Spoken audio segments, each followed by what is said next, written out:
Vellotta 101 on crepe making with the Vellotta Crepe Maker. When you get your crepe maker from the package, these are the things that come with it. You get the crepe maker, the base, which is right here, the crepe maker,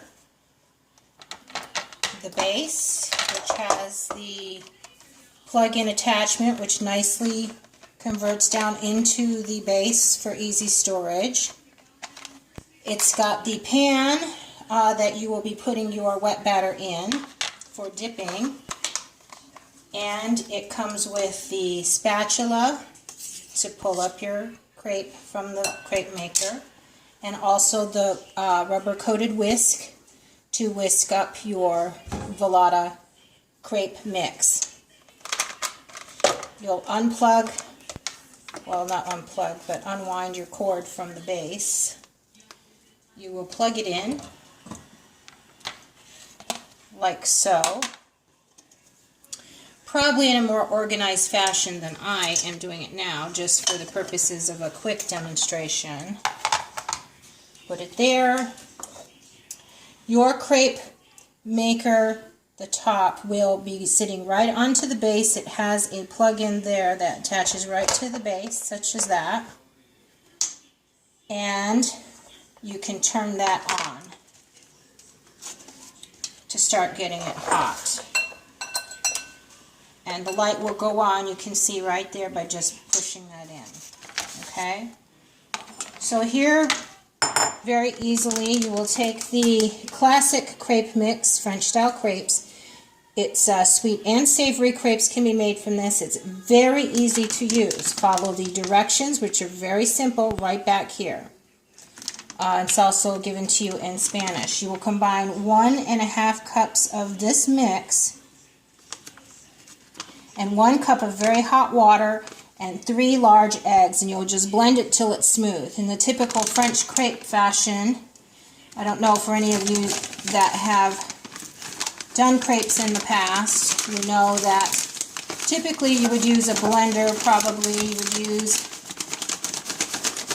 butter. Some people will use melted butter in it. This is a 1 cup measure. You would do the batter, you would actually probably put it in the refrigerator to get it nice and cold overnight. Typically in the past, that's how I've done. And that's 1.5. Okay.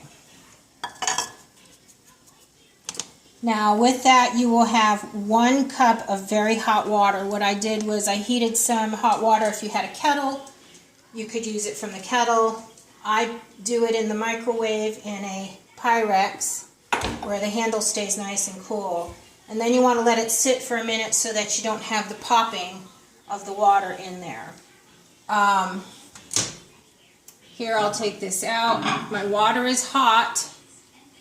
I have 1 cup of very hot water. I will just slowly put some of this in here just to get it started. Use my whisk that comes with the Vellotta. Keep adding the water. Get it mixed up. It's very thick at this point. Just to get it started. You don't have to do it really well at this point. Just get it started, get that batter going. And at this point I will do my eggs.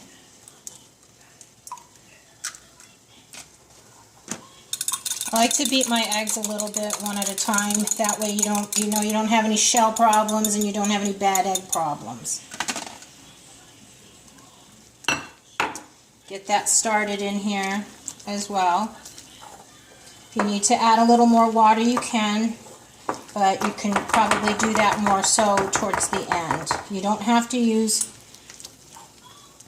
this spatula with it if you don't want to. Your typical wire whisk, such as this one that I used to beat the eggs with, is a little thinner and might help you cut through some of that batter a little bit easier.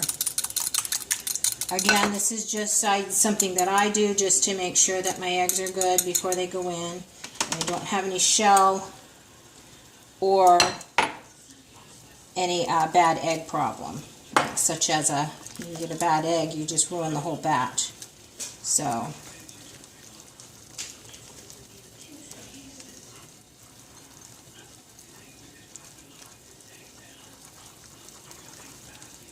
you can see it coming together, and this will smooth out as you add the last egg. And like I said, typically if you need to, heat up a little more hot water and just add as much as you need that you feel is a good consistency. This is generally a good consistency from what the package directions are for Velata.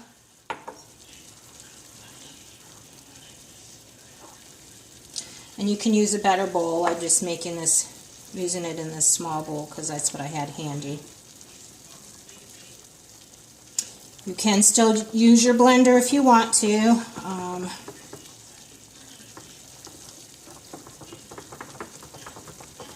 I like to just do it in here.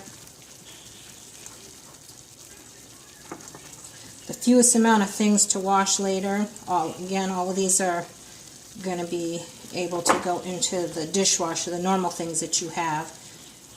Your Velata crepe maker, I generally don't wash that down because it is made of the Teflon nonstick coating. Generally, it's like your waffle iron. You would want to check with your package instructions. But and see, that's quite nice at that point. And then if you like it a little thinner, you can have it a little thinner. This is generally fine. Early morning breakfast, quick and easy. Easy to do, easy to mix up, and that's basically your batter. Now at this point, you want to pour some into this tray. Just enough. See how it just fits in there nicely, this batter. At this point, your crepe maker is quite hot. You can feel the hot heat rising. I can feel this. You can feel the heat rising from it when you check it. And at this point in time, you know that it's ready because it's actually, you can see that. This is the on position and the light has gone out, which means that it's ready to go. So with this, I'm just going to go ahead, this hot one, I'm going to go ahead and just coat it.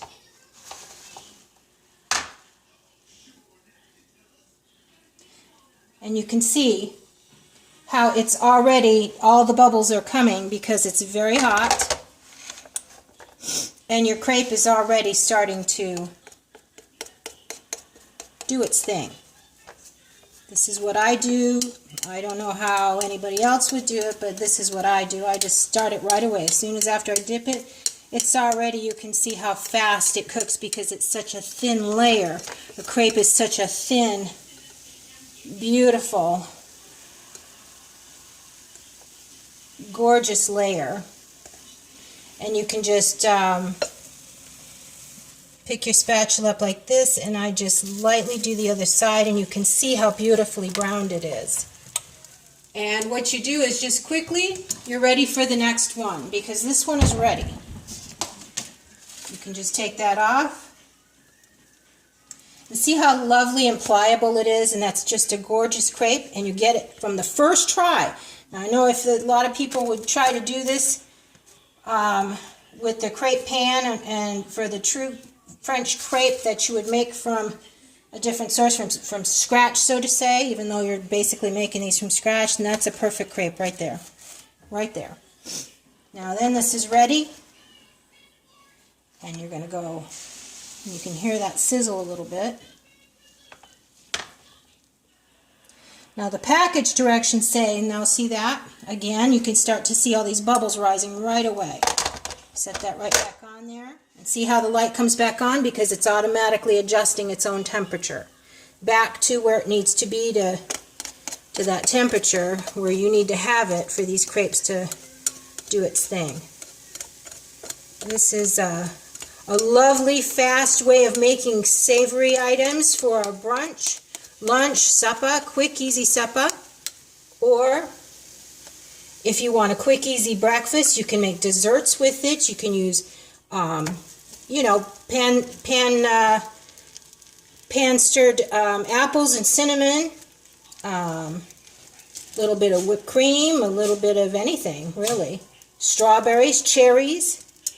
This is how fast it is. Bada bing, bada boom. Look at this. Very fast. It's just a lovely crepe. So you just want to get it folded up right off of there. You can make so many of these. It's great for a group. If you're having a family reunion, let's say. I know for Danielle's family, they have a once-a-year get-together and somebody's assigned with a particular meal. So whether that be breakfast or lunch or dinner, what have you, whatever the assignment is for that particular family, this is great. You can use your raclette if you had a raclette. You can have hash